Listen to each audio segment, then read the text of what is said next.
trend that we're going to see increasing still, which is longer days on the market. So homes not selling really quick like they might have used to. Sometimes homes would sell within a week or a couple of days of listing. Now we're seeing many homes on the market for 3, 6, 9 months, and in this case, almost a year. So you have to think, what are some of the things that could be going on here? Some things that's trending right now, and there's other explanations as well, so we'll get into those. But one of the things that's trending right now is that a lot of sellers are coming on the market for the first time, and they're listing their properties at those prices that they've been seeing in 2024 and 2023.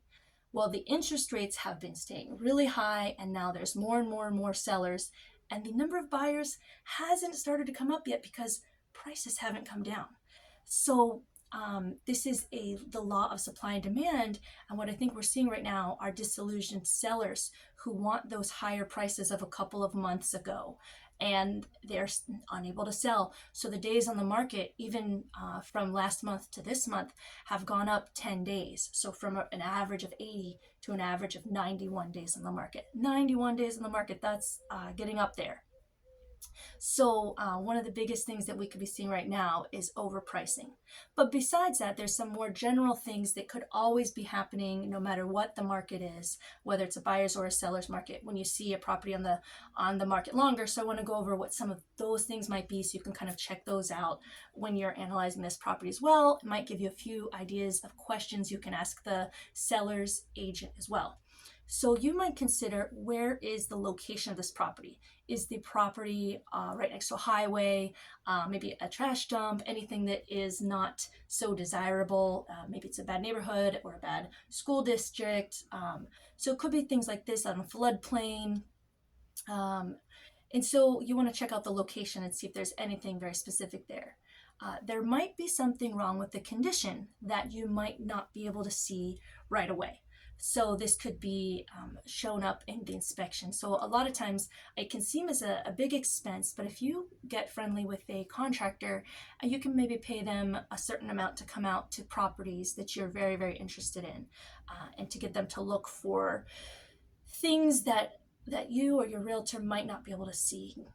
So anything like a foundation problem, a roof problem, maybe there's very old plumbing or old electricity, there might be mold or termites throughout, so you definitely want to check those things out. If it's in a condo building, perhaps the condo building is not approved for financing.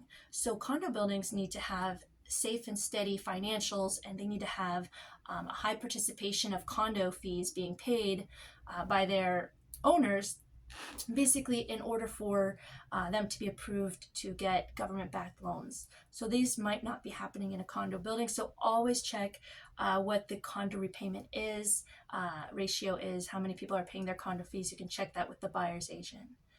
Perhaps this place actually has a very weird layout and you can't see it in the pictures. So try and get a floor plan or visit the place yourself, and to see if there are any key features that most other properties in the area might have, but this one doesn't. Maybe it's lacking a backyard, maybe it's lacking parking. It could be that one bedrooms and studios are often harder to sell. So one bedrooms and studios often will be sitting on the market longer. And this one should be pretty easy. So if you notice that the listing has pretty bad pictures or a bad description, bad listing, other people might not even want to see it. And so that could be your win as well.